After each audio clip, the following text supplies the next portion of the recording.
Good evening guys. आज आपण elasticity of demand हा जो चॅप्टर आहे इकॉनॉमिक्स मधला त्याच्याविषयी माहिती घेणार आहे. तर इलॅस्टिसिटी ऑफ डिमांड म्हणजे काय आणि त्याचे टाइप्स काय आहेत बेसिकली प्राइस इलॅस्टिसिटीचे.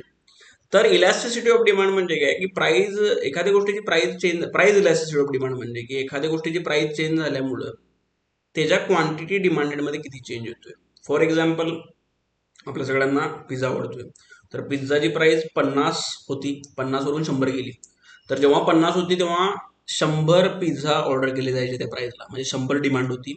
आणि जेव्हा प्राइस 50 ची 100 झाली पिझ्झाची तेव्हा त्याच्यामध्ये फक्त 50 पिझ्झा ऑर्डर केले गेले. ठीक आहे. तर मी थोडंसं इथं लिहून देतो तुम्हाला की जेव्हा पिझ्झाची ओरिजिनल प्राइस पिझ्झा किती होती 50, तेव्हा डिमांड किती होती, ही ओरिजिनल डिमांड ती होती 100. आणि जेव्हा ती चेंज झाली, चेंज्ड प्राइस पिझ्झाची किती झाली, न्यू प्राइस P2 म्हणूया याला, ती आहे 100. तर क्वांटिटी डिमांडेड तुमची चेंज झाली, कमी झाली कारण प्राइस वाढली, ती झाली लेटस से 50. ठीक आहे. आता ही जी गोष्ट झाली तर मग या प्राइस चेंजमुळं प्राइस डबल झाली आणि पिझ्झाची डिमांड निम्मी झाली. तर प्राइसला कसं रिॲक्ट केलं डिमांडने, याला आपण म्हणतोय change in elasticity of demand. Elasticity of demand refers to the degree of responsiveness of quantity demanded to a change in its price or any other factor. ठीक आहे. तर प्राइस कशी रिस्पॉन्स करते, क्वांटिटी कशी रिस्पॉन्स करते price चेंजला, त्याला आपण म्हणतोय प्राइस इलॅस्टिसिटी ऑफ डिमांड. किंवा प्राइस सेम राहिली पण कंझ्युमरचं इन्कम चेंज झालं. ठीक आहे. तर काय होणार, इन्कम वाढलं कंझ्युमरचं तर काय होणार, ऑब्व्हियसली डिमांड वाढणार. प्राइस सेम राहून पण कंझ्युमरचा टेस्ट प्रेफरन्स चेंज झाला तरी पण डिमांड चेंज होत्या. सबस्टिट्यूट किंवा कॉम्प्लिमेंटरी गोष्टी म्हणजे जसं चहासाठी सबस्टिट्यूट काय आहे, कॉफी. चहा किंवा कॉफी दोन्हीपैकी एक घेणार. ठीक आहे. किंवा पेट्रोल किंवा डिझेल म्हणा, लॅपटॉप किंवा डेस्कटॉप म्हणा. तर या सबस्टिट्यूट गोष्टी आहेत. मग एकाची प्राइस चेंज झाली म्हणून दुसऱ्याच्या डिमांडवर इम्पॅक्ट पडू शकतोय. ठीक आहे. तर ही झाली क्रॉस इलॅस्टिसिटी. ओके. तर या 3 प्रकारच्या इलॅस्टिसिटी ऑफ डिमांड आहेत. कुठल्या कुठल्या, प्राइस, त्यानंतर इन्कम, त्यानंतर क्रॉस. ठीक आहे. तर या 3 इलॅस्टिसिटी ऑफ डिमांडच्या टाइप्स आहेत. पण त्याच्यामध्ये प्राइस इलॅस्टिसिटी ऑफ डिमांडच्या वेगळ्या वेगळ्या टाइप्स आहेत, त्या आपण बघणार आहोत. ठीक आहे. तर ही जी डिमांड होती त्याचं मी कसं काढायचं फॉर्म्युला सांगतो पहिल्यांदा. तर ह्याच्यामध्ये एक्झॅक्टली मॅथमॅटिकली कसं काढणार आपण इलॅस्टिसिटी ऑफ प्राइस. ठीक आहे. तर this is equal to percentage change in quantity demanded divided by percentage change in price. ही म्हणजे इलॅस्टिसिटी ऑफ प्राइस. आता कशी काढायची ती, तर बघा, percentage change in quantity demanded म्हणजे काय, किती पर्सेंट चेंज झाली क्वांटिटी डिमांडेड. ठीक आहे. तर किती चेंज झाली, तर 100 ची 50 झाली म्हणजे त्याला आता पर्सेंटेज कसं काढणार, तर change in quantity demanded divided bye original quantity. ठीक आहे. आणि हे पूर्ण डिवायडेड बाय प्राइस मधला पर्सेंटेज चेंज कसा काढणार, change in price divided by original price. आता हे करा, हे कॅल्क्युलेट करा. चेंज इन क्वांटिटी डिमांडेड किती झाली, चेंज इन क्वांटिटी डिमांडेड आहे 50, ओरिजिनल क्वांटिटी किती आहे 100, डिवायडेड बाय ही तुमची चेंज इन प्राइस किती झाली, 50 ची 100 झाली प्राइस, 50 चेंज झाली, 50 ची 100 म्हणजे 50चा चेंज आहे ना तो, डिवायडेड बाय ओरिजिनल प्राइस किती होती, ओरिजिनल प्राइस होती 50. ठीक आहे. आता ह्याला ठीक करूया, ठीक लिहूया याला, 50 भागिले 100 गुणिले, हे उलट होणार खालचं म्हणजे 50 भागिले 50च राहणार. ठीक आहे. तर 50 गेले ही राहिली 0.5. म्हणजे हा जो पिझ्झा आहे त्याची इलॅस्टिसिटी ऑफ प्राइस, ठीक आहे, elasticity of demand of price is 0.5 म्हणजे ही लेसर दॅन 1 आहे, म्हणजे ही रिलेटिव्हली इन इलॅस्टिक आहे. म्हणजे जेवढी प्राइस चेंज झाली त्या मानानं त्याची डिमांड चेंज नाही झाली. ठीक आहे. ओके. तर आपण ह्याच्यावरचं अजून एक उदाहरण घेऊया. लेटस से की हे खाली दिलेलंच आहे, मी ह्याच्यावरचं अजून एक उदाहरण, coffee shop notices that when they raise the price of latte म्हणजे कॉफी एक प्रकारची. ठीक आहे. From ₹40 to 45 the daily quantity demanded drops from 200 cups to 160 cups. ठीक आहे. तर एक कॉफी शॉप काय करते, price of latte coffee change करते, 40 ची 45 करते. ठीक आहे. तर डेली क्वांटिटी डिमांडेड त्यांची कमी होते ऑब्व्हियसली प्राइस वाढल्यामुळे 200ची 160 होते. तर इलॅस्टिसिटी ऑफ प्राइस किती आहे? तर याच्यामध्ये फॉर्म्युला कसा, elasticity of price equal to percentage change in quantity demanded divided by percentage change in price. हा त्रिकोण म्हणजे चेंजचा सिम्बॉल आहे. ठीक आहे, तर आता ह्याला करूया. चेंज इन क्वांटिटी डिमांडेड किती झालेली आहे? तर चेंज क्वांटिटी डिमांडेड मधला आहे 200ची 160 झाली म्हणजे -40. ठीक आहे, ठीक आहे. इलॅस्टिसिटी ऑफ प्राइस नॉर्मली मायनसमध्येच असणार आहे कारण इनव्हर्सली प्रपोर्शनल आहे डिमांड आणि प्राइस. 40 डिवायडेड बाय, मग कधी कधी ते इग्नोर करतात, कधी कधी लिहितात 40 डिवायडेड बाय ओरिजिनल किती होती डिमांड 200. ठीक आहे, आणि हे डिवायडेड बाय काय होतं percentage change in price. Price original किती होती 40 आणि ती चेंज होऊन 45 झाली म्हणजे कितीचा चेंज झाला 5चा डिवायडेड बाय तुमची ओरिजिनल प्राइस ती किती होती 40. आता याला व्यवस्थित सॉल्व करूया. -40 डिवायडेड बाय 200 गुणिले हे उलट होणार 40/5. तर 4×5 20, 5×5 = 25 म्हणजे 40/25. ठीक आहे, म्हणजे हे किती झालं 25×1 = 25 आणि 150 म्हणजे 6. ठीक आहे, 25×150. ठीक आहे, तर 1.6 -1.6 तुमची इलॅस्टिसिटी ऑफ डिमांड आहे म्हणजेच ती ग्रेटर दॅन 1 आहे. ठीक आहे, साईन इग्नोर केली तरी चालेल, ग्रेटर दॅन 1 आहे म्हणजे प्राइस तुमची ही जी आहे ती इलास्टिक आहे. का? कारण ग्रेटर दॅन 1 आहे. ठीक आहे, इलास्टिकचा अर्थ काय आहे की जेव्हा जे इलास्टिक आहे म्हणजे रिस्पॉन्स जास्त आहे त्याचा, प्राइस मधल्या चेंजला रिस्पॉन्स जास्त करते. ठीक आहे, प्रपोर्शनेटली म्हणजे इलास्टिक आहे. जर प्राइस मध्ये चेंज झाला तरी एवढे रिस्पॉन्स देत नाही म्हणजे इनइलास्टिक आहे. आता ह्याच्यामधले टाइप्स जे आहेत ते बघू आपण. तर 5 टाइप्स आहेत, मी तुम्हाला इथं ग्राफवर सांगतो. हा एक्स ऍक्सिस आहे, ह्याच्यावर क्वांटिटी डिमांडेड आहे. हा वाय ऍक्सिस आहे, ह्याच्यावर जी काय आहे प्राइस आहे. ठीक आहे, तर प्राइस पहिल्यांदा काय झालं की पहिला सगळ्यात टाईप तो म्हणजे परफेक्टली इलॅस्टिक डिमांड. म्हणजे क्वांटिटी डिमांडेड खूप जास्त चेंज होते, प्राइसमध्ये थोडासा जरी चेंज झाला, ठीक आहे, एकदम थोडा जरी चेंज झाला, ठीक आहे, तरी क्वांटिटी डिमांडेड खूप जास्त चेंज होते. ठीक आहे, म्हणजे प्राइस तुमची बघा स्टेबल आहे इथं, पण क्वांटिटी डिमांडेड तुमची मूव्ह करायला लागल्या, त्याला काय हेच नाही म्हणजे एक जागाच नाही होती. ठीक आहे, क्वांटिटी डिमांडेड कायम चेंज होते याच प्राइसवर. ठीक आहे, म्हणजे याचा अर्थ काय, प्राइस सेम आहे, change in price is 0 but quantity demanded changes by any number we don't know. मग आता एनिथिंग डिवाइडेड बाय 0, ठीक आहे, anything divided by 0 is equal to काय येणार इन्फिनिटी.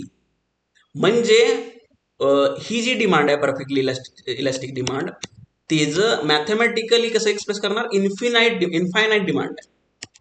परफेक्टली इलास्टिक म्हणजे प्राइस मध्ये चेंज झाला नाही तरी डिमांड रिॲक्ट करते. आता एकदम रिअल वर्ल्ड मध्ये याचं उदाहरण सापडणार आहे तुम्हाला, पण यू कॅन से की पेट्रोल थोडंसं याचं उदाहरण आहे की पेट्रोलमध्ये 1 रुपया जरी प्राइस झाली चेंज तरी तुम्ही काय करताय, सगळेजण ते पेट्रोल घ्यायला लांब लांबपर्यंत जातात. म्हणजे डिमांड खूप एकदमच वाढते शॉर्ट टर्मसाठी. का? कारण पेट्रोलचे युजेस भरपूर आहेत, ज्या गोष्टींचे यूज खूप जास्त असतात त्यांची डिमांड इलास्टिक असते बऱ्यापैकी. परफेक्टली इलास्टिकचं असं ॲज सच काय उदाहरण नाही. ठीक आहे, परफेक्टली इनइलास्टिकचं मिळेल पण इलास्टिकचं नाही आहे रिअल वर्ल्डमध्ये. ही झाली परफेक्टली इलास्टिक. तर तुम्हाला माहित आहे की हा परफेक्टली इलास्टिक डिमांडमध्ये एक्स ऍक्सिसला पॅरल आहे, पॅरल टू एक्स ऍक्सिस. ठीक आहे, पॅरल टू एक्स ऍक्सिस.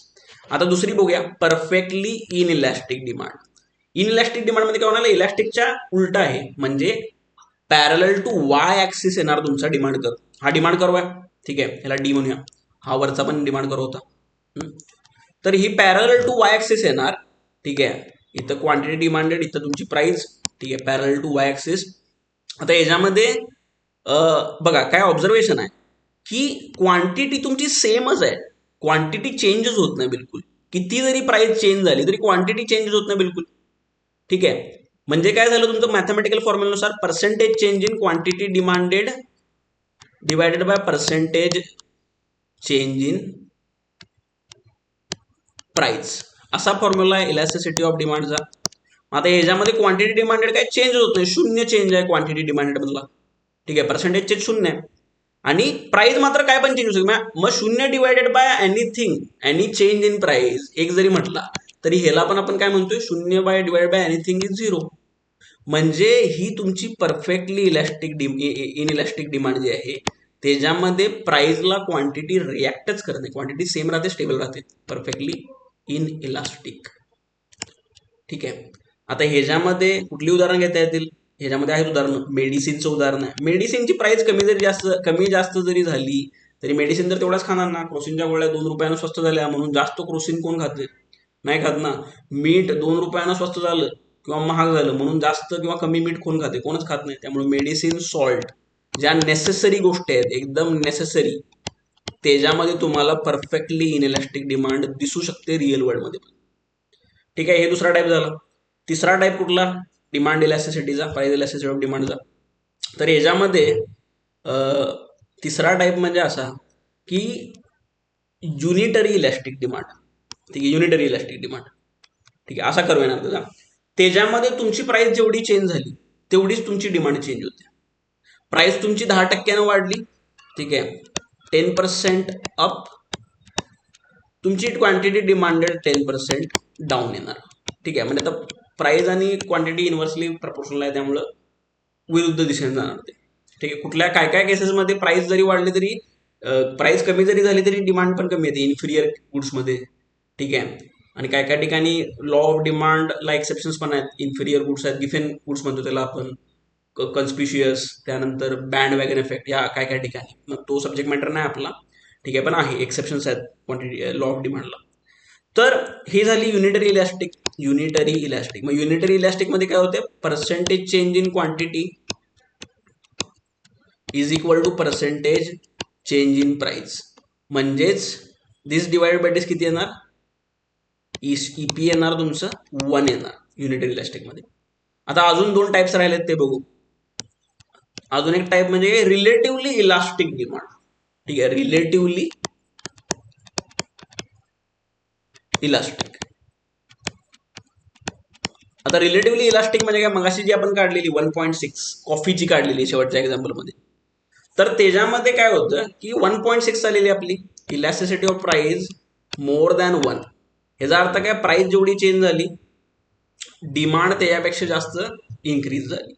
ठीक आहे, म्हणजे त्याचा कर्व कसा येणार हे लक्षात घ्या की क्वांटिटी डिमांडेड एक्स ऍक्सिसवर, प्राइस वाय ऍक्सिसवर. मग त्याचा कर्व कसा इमॅजिन करायचा? तर it will be similar to perfectly elastic. म्हणजे परफेक्टली इलास्टिक तुमचा कसा आहे? असा आडवा. परफेक्टली इलास्टिक कसा आहे तुमचा? असा आडवा असतोय ना. ठीक आहे, हा परफेक्टली इलास्टिक आहे की प्राइस सेम राहिली, क्वांटिटी चेंज होत जातं, परफेक्टली इलास्टिक. ठीक आहे, मग याच्यासारखा येणार पण पूर्ण पॅरलल टू एक्स ऍक्सिस नाही येणार, थोडासा तिरका येणार. ठीक आहे, म्हणजे हा असा येणार तुमचा रिलेटिव्हली इलास्टिक डिमांड जी आहे तुमची अशी येणार. ठीक आहे, मग त्याला अजून कशा प्रकारे तुम्ही इमॅजिन करू शकताय की तो एकतर परफेक्टली इलास्टिक डिमांड सारखा कर्व आहे. ठीक आहे, हा परफेक्टली इलास्टिक आहे, इन्फिनिटी आहे तुमची इलास्टिसिटी ऑफ प्राइस. ठीक आहे, आणि तुमची इलास्टिसिटी ऑफ प्राइस इथं मोर दॅन 1 आहे ह्याच्यावर. ठीक आहे, हे रिलेटिव्हली इनइलास्टिक आहे. ओके, आता अजून कशा प्रकारे इमॅजिन करू शकता की हा एरिया बघा, प्रत्येक प्राइसचा एरिया जो आहे तो प्राइसचा एरिया कमी आहे, म्हणजे प्राइस मधला चेंज कमी आहे पण क्वांटिटी मधला चेंज जास्त आहे, म्हणजेच ती रिलेटिव्हली इलास्टिक आहे, प्राइसला जास्त रिस्पॉन्ड करते. प्राइस 10% वाढली तर ही डिमांड 20% कमी होणार. असं कुठल्या केसेसमध्ये होते? असं लक्झरी गुड्सच्या केसमध्ये होते. लक्झरी गुड्स जसे कार आहे, थोडा जरी डिस्काउंट मिळाला तरी गोष्टी फास्टमध्ये वाढतात. उदाहरणार्थ जीएसटी कडे झाला कारवर आता, तर डिमांड त्याची फास्टमध्ये वाढली, म्हणजे जीएसटी कडे जरी 7-8% झाला तरी demand of car rose by 15%, double त्याच्या प्राइस कटच्या. ठीक आहे, का? रिलेटिव्हली इलास्टिक आहे, लक्झरी आहे. ठीक आहे, नेसेसिटी नाही. आता रिलेटिव्हली अनइलास्टिक म्हणून एक प्रकार आहे, तो एक बघू. तो याच्या उलटा की त्याच्यामध्ये, ठीक आहे, त्याच्यामध्ये elasticity of price will be lesser than 1. It will be more than 0 but it will be lesser than 1. ठीक आहे, मग त्याचा कर्व कसा असणार आहे? परफेक्टली इनइलास्टिक सारखा असणार आहे. परफेक्टली इलास्टिक म्हणजे थोडासा उभट असणार आहे, असा उभा असणार आहे, तिरका. ठीक आहे, हा रिलेटिव्हली इलास्टिक. ठीक आहे, relatively elastic, relatively inelastic, sorry, inelastic. म्हणजे रिलेटिव्हली परफेक्टली इनइलास्टिक कसा तुमचा? असा उभा, परफेक्टली इनइलास्टिक, त्यामध्ये तुमची 0 येते इलास्टिसिटी ऑफ प्राइस. ठीक आहे, आणि ह्याच्यामध्ये रिलेटिव्हली इनइलास्टिक मध्ये elasticity of price is lesser than 1. असं कुठल्या ठिकाणी होते? मग ते त्याच ठिकाणी जशा आता गहू तांदूळ आहे तर ते तुम्ही पूर्णच खायचं बंद करत नाही ना. कांदा टोमॅटो पूर्णच खायचं बंद करत नाही जरी त्याची प्राइस वाढली 20%, तरी डिमांड काय त्याची 20% कमी येणार नाही, कारण थोडंसं गरजेचं आहे ते. मग it will be less bye like 15%, 10%. ठीक आहे. मग त्या केसमध्ये म्हणजे पहिल्या केसमध्ये आपण जे बघितलं की पिझ्झाची प्राइस जे हे झाली, ठीक आहे, आपण उदाहरण जे घेतलं त्यामध्ये ती 0.5 होती, म्हणजे ती रिलेटिव्हली इनइलॅस्टिक होती. समजलं तुम्हाला? म्हणजे हे 5 प्रकार की प्राइस युनिटरी इलॅस्टिक म्हणजे exactly elasticity of price will be 1. Perfectly elastic म्हणजे price elasticity will be infinite, ठीक आहे, इन्फिनिटी. ठीक आहे. त्यानंतर परफेक्टली इनइलॅस्टिक म्हणजे प्राइस चेंज, क्वांटिटी चेंज होत नाही, प्राइस जरी चेंज झाली तरी, जी अशी दिलेली आहे parallel to Y axis, perfectly inelastic, salt मेडिसिनमध्ये. ठीक आहे. आणि रिलेटिव्हली इनइलॅस्टिक आणि रिलेटिव्हली इलॅस्टिक हे 5 प्रकार झाले. ठीक आहे. आता ह्याच्यामध्ये कसले उदाहरण येतात ते बघा. तर when the price of apples fall by 10%, विनय increases demand for apples by 10%. आता ही जी हे वेगळा प्रश्न आहे. आता ह्याच्यामध्ये विचारला त्यांनी काय, identify and explain the following concept. तर ह्याच्यामध्ये कन्सेप्ट सांगायची म्हणजे इलॅस्टिसिटी ऑफ डिमांडची प्राइसची कन्सेप्ट आहे, elasticity of demand of price. तर ह्याच्यामध्ये 10% बाय 10% म्हणजे युनिटरी इलॅस्टिक प्राइस आहे. मग तुम्ही टाइप्स एक्सप्लेन करू शकताय, फॉर्म्युल्यानं ते कॅल्क्युलेट करू शकताय. ठीक आहे. अशा प्रकारे हा प्रश्न सोडवता येईल. हा बोर्डाचा प्रश्न आहे तुमच्या. Secondly, demand curve is parallel to Y axis in case of. कुठल्या केसमध्ये डिमांड कर्व काढून बघायची, डायग्राम काढून बघायची, इमॅजिन करण्यापेक्षा काढून बघा. कुठल्या केसमध्ये डिमांड कर्व पॅरल टू वाय ॲक्सिस असतो, हा वाय ॲक्सिस आहे, असा डिमांड कर्व कुठल्या प्रकारच्या डिमांडमध्ये असतोय. परफेक्टली इलॅस्टिक आहे काय, तर नाही. परफेक्टली इलॅस्टिक तर पॅरल असतोय.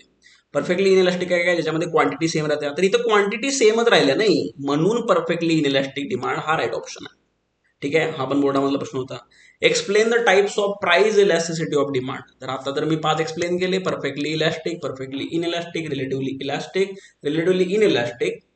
ठीक आहे. आणि युनिट रिलेस्टिक. आणि प्रत्येक केसमध्ये कुठल्या एक्झाम्पलमध्ये ते ॲप्लिकेबल आहे ते सांगितलं. तर इकॉनॉमिक्स हा विषय चांगला आहे, प्रॅक्टिकल आहे, तुम्हाला प्रॅक्टिकली विचार करून ऑब्झर्वेशन करून तो लिहिता येतोय. ठीक आहे. आय होप तुम्हाला व्हिडिओ आवडला असेल, असे अजून व्हिडिओ बनवायची माझी इच्छा आहे. ठीक आहे. 12वीच्या सिलेबसवर तर मी बनवत राहीन.